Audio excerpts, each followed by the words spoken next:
But we begin this morning with the rising tide of war threats from North Korea. U.S. officials say they've seen no significant troop movements indicating actual war preparations in the north, but they aren't ruling out the possibility of a missile launch. This as more South Korean workers are leaving a factory park just over the border that's the last connection between North-South cooperation. Tensions remain high. Margaret Brennan is in Seoul. Good morning. U.S. intelligence has confirmed that North Korea has moved missile parts to 2 locations in preparation for a possible launch within the next few days. That could complicate Secretary of State John Kerry's upcoming visit here and Washington's attempts to de-escalate tension.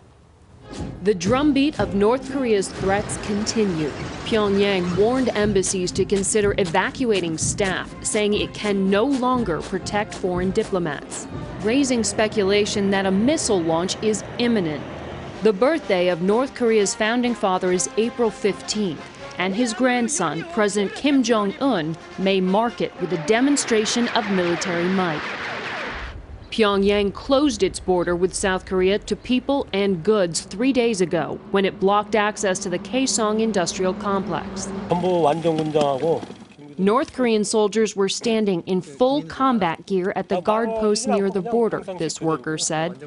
I don't think the number of soldiers increased. They've covered the guard post with camouflage.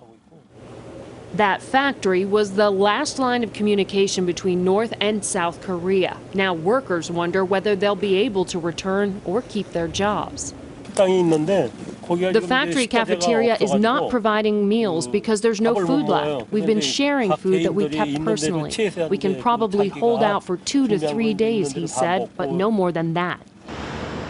A small number of South Korean policymakers have called for their government to negotiate with Pyongyang, but so far diplomacy remains stalled. Both Washington and Seoul demand that North Korea abandon its nuclear program before talks begin.